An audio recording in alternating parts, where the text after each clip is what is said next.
உணவு டெலிவரி செய்யக்கூடிய அந்த நபர் வந்து சரியான அந்த அட்ரஸை கண்டுபிடிச்சி வந்துடுறாரு.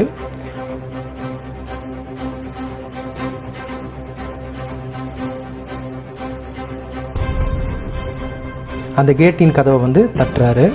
ஸோ தட்டினதுக்கப்புறம் என்ன பண்ணுறாரு, அந்த நபர் வர்றதுக்குள்ளே அந்த உணவை வந்து பேக்லேருந்து நம்ம எடுத்து வச்சிடணும்னு சொல்லிட்டு வேகமாக எடுத்துகிட்டு இருக்காரு. ஆனால் உண்மை என்னென்னா, இவர் வந்திருக்கிறது கொஞ்சம் லேட்டாக வந்திருக்காரு.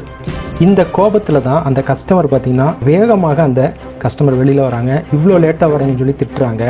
அதுக்கப்புறம் அந்த உணவை வாங்கி பார்க்கும்போது தான் தெரியுது, அந்த உணவும் பார்த்திங்கன்னா கொஞ்சம் லீக்காக இருக்குது. ஸோ ரொம்ப கோபம் அதிகமாகுது. ஏற்கனவே கோபமோடு இருக்காங்க. இதை பார்த்தோன்னா அதிகமான கோபம் உருவாகுது, வெறுப்பு உருவாகுது.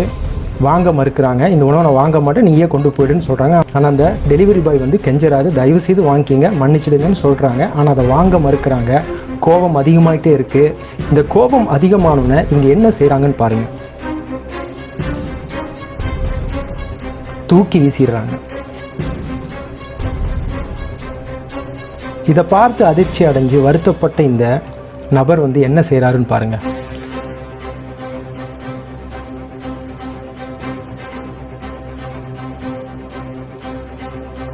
அந்த உணவை அவரே சுத்தம் பண்ண ஆரம்பிக்கிறாரு. இந்த இடத்துல நீங்கள் ஒன்று கவனிக்க மறந்துருப்பீங்க. அந்த பெண்மணி கோபத்தில் அந்த உணவை தூக்கி வீசினாங்க இல்லையா, அப்போது அவங்களுடைய கழுத்தில் இருந்த அந்த தங்க செயின் கூட கீழே விழுந்திருக்கு. அதை பார்த்த உடனே அவர் என்ன செய்கிறாருன்னா அதை எடுக்கிறாரு. அதுக்கப்புறம் என்ன பண்ணுறாருன்னு பாருங்கள்.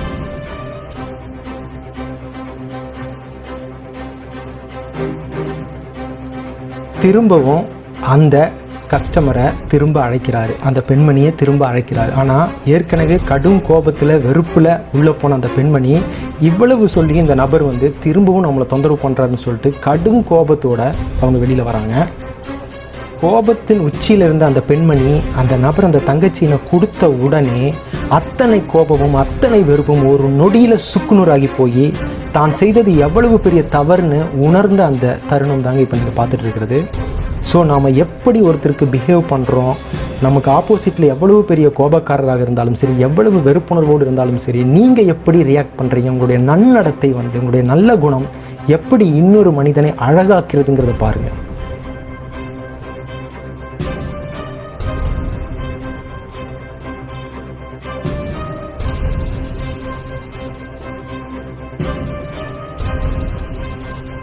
இப்போ அந்த பெண்மணி பாருங்கள், அவங்களுக்கு தண்ணி கொடுக்க ஆரம்பிச்சிட்டாங்க. அதே மாதிரி இவங்க தூக்கி வீசின அந்த பார்சலுக்கான காசும் அதுக்கு டிப்ஸு சேர்த்தியுமே கொடுக்குறாங்க, மன்னிப்பும் கேட்குறாங்க. கண்டிப்பாக அந்த பெண்மணி தான் செய்த தவறை அந்த நொடியிலே உணர்ந்துட்டாங்க. ஸோ ஒரு